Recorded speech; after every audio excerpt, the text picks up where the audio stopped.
instead of something else. So what I want to do is talk a little bit about this type of problem. It's a little bit different than we've done before. I think yesterday you guys talked to me about the elephant, so we kind of went over the elephant, but um, we're just kind of going to go through it again because we're going to see these same things show up over and over and over and over again. So for me, I'm going to use 3 different colors of markers. So I've got a blue, a red, and a black.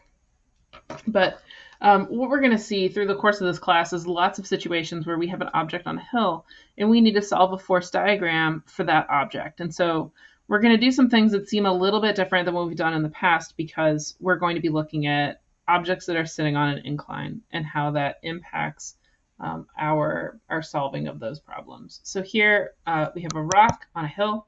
First, we need to draw a force diagram that lets us determine how much of the rock's weight is parallel to the hill. That would make it slide down the hill. So that's this one that we're going to solve for. And then how much of the rock's weight is perpendicular to the hill so that it stays on the hill and doesn't float off into space or something else. So those are the things we're going to cover. One of the things that you've probably been just done in the past is when you talk about weight, you conflate that with mass, and it turns out that those things are not the same. Weight is a measure of the amount of stuff. Oh, let me go back. Mass is the measure of an amount of stuff, and weight is not an amount at all. Weight is a force. And that's why we can say things like, if you travel to the moon, you have less weight. And that has nothing to do with the amount of matter in your body. It has to do with the gravitational force between you and the moon. And because the moon is a smaller object, the gravitational force is less. And so weight on a different planet is less, or sometimes more, I suppose, than Earth, depending on the mass of the planet. So in physics class, we kind of have to break this idea that weight is mass. And so we'll say things like, this is why your chemistry teacher may have said things like, hey, did you mass that sample? Instead of saying, did you weigh that sample? Because people frequently who have been trained in science have gotten used to that idea and don't conflate the two anymore. So just kind of keep that in mind as we go through this. When we're talking about the weight of something, we're talking about a force. And sometimes it even gets written, as force weight. And so sometimes people use weight instead of force gravity. Anyway, we're going to move forward with this. Another thing that's important to understand is that when we have a situation where we have something that's sitting on an incline, roofs, hills, ramps, any of that stuff, it's important to think about what you want your axis to be. In prior problems, we've just had an axis where we've had a flat horizontal line and a line perpendicular that goes straight up and down, such that gravity is always directly opposite normal force. Well, as soon as we tilt our axes, that may not be true. So what I'm going to do first is kind of highlight that we've got 2 different axes here. We've got an axis that is parallel to the surface, and then we have another axis that's been drawn here for us that's perpendicular to this hill. And the reason that those 2 things make a really nice axis for us is because a line that's horizontal to a surface is always going to be perpendicular to the normal force. So remember that your normal force is always perpendicular to the surface. Always. So important. I'm going to write it on here. Always perpendicular to the surface. So if you use the surface and normal force to set your axes, you're going to have a little bit of an easier time solving problems because you're going to have more forces that sit on that axis, which means less component forces. So if you're a person who doesn't particularly enjoy doing trig, you're going to be really happy about this because it means you have less components that you're going to have to solve in the future. So with this, I'm just going to kind of sketch my axes out so I can start to figure out how I'm going to solve for those components. So there's my horizontal axis to the hill, my what I'm going to call my vertical axis. And the reason I call them my vertical axis, I always make the one that's normal force my vertical axis. Almost always. In the case of the refrigerator magnet one, where the normal force was sticking straight to the side, maybe not that time. But actually, even then it was perpendicular to the axis. Okay, so I've got my axes on there, and then I need to draw my forces. My rock sitting on the hill is going to be experiencing gravity, so I'm going to draw a dot there to represent the center of mass for the rock. And then I've got gravity downward, Fg, and we are told that gravity has a magnitude of 25 newtons. We also know that our rock sitting on the hill is not falling into the hill, and so there has to be normal force pushing it back up. So I'm going to draw normal force along that red line. So there's normal.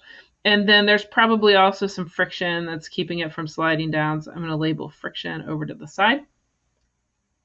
And then we're going to fill in the rest of what we know. We are given an angle here. And because I've color-coded my axes to match with these lines, it's pretty straightforward for me to line up the angle that goes here. It goes between my rock on a hill line and my force due to gravity line. So I know that I've got an angle inside that little notch there that's 75 degrees. So that's what I'm going to use to solve problems. Now what we're asked to figure out is the component of the force that's parallel to the hill. So that's going to be this side that's pulling downward, and also the component that's going into the hill. So that's basically opposite of normal force. So in order to do that, I need to draw some rectangles. So the first thing I'm going to do, I picked up my blue one because I'm going to draw a line that's parallel to my blue axis. And I'm going to start from the corner for gravity, draw it back towards my vertical axis. So that's going to be the line that shows me how long that should be. Here it is. And I can find the same length over here too. So this guy I'm going to call FG because it's a component of gravity, but it's a horizontal component. So I'm going to call it FGX. Then I'm going to draw in my my vertical component, the component that's holding it into the hill, holding my rock into the hill. Draw that down here. And that's the same as this one. So I'm going to label some things here. This is FGY. And this one is congruent with this one, equal in magnitude and direction. The shorter blue one for FGX is congruent with the one down here, FGX. So there we go. I got all my labels. We've got our we have our right angle in there. So there's our right angle. So now we drew a rectangle. The sides are equal. We have two congruent triangles in there. The whole triangle is congruent. And what we need to solve for is FGX and FGY. And since this one is drawn with the angle in there, I think I'm gonna focus on that one to solve for the others. You could use this triangle, the one that's on the right, as long as you remember that the angle up at the top is going to be 15 degrees and the one at the bottom is 75. So I'm gonna resketch it real quick just so it's a little bit simple, and I can just write a couple more details on there about triangles. So if this side is my 75 degrees and this corner is my right angle, that tells me that this side is the hypotenuse. The red side is the opposite side. The blue side is the adjacent side. Just label these guys.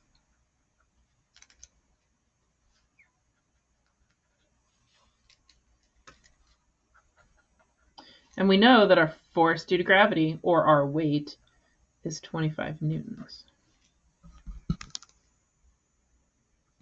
All right, so now we're going to solve for these guys. We're going to have to use trig to do this. So let's see. I'm going to start by solving for FGX.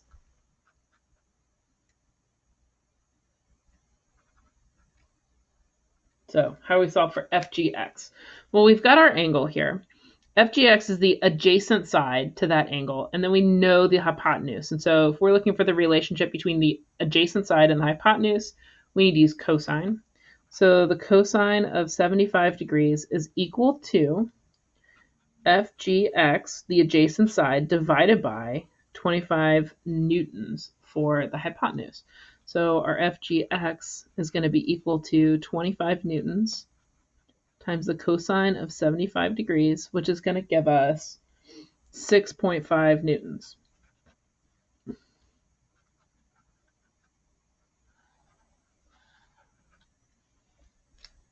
To solve for FGY, we're going to use the opposite side and the hypotenuse with the angle. And so if we're using the opposite and the hypotenuse, we're going to use sine. So the sine of 75 degrees is equal to FGY divided by 25 newtons. So FGY equals 25 newtons times the sine of 75. So our value there for FGY is going to be 24.1 newtons. It's quite a bit larger. I don't think I drew my triangle to scale, but that's okay. So that's how you're going to be able to solve for that. And if you get stuck on where is my axis, make sure that you think about consider using your surface and normal force as the way to set up where your axis should be, because those things are always going to be 90 degrees to each other. And so that's a good way to find something where you're going to find if you've got a normal force, if you've got friction, that's going to work out.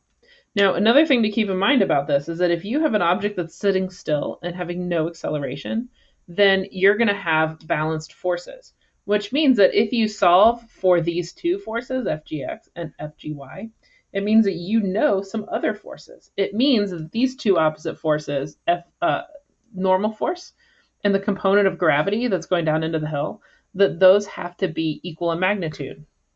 So we're going to find that normal force is actually congruent with FGY. And likewise, if our rock is not sliding down the hill, then FGX has to be balanced with friction, and those two are going to have equal magnitude but be opposite directions. Okay, so I'm going to turn off my screen here and come back to you guys and see if you have any questions.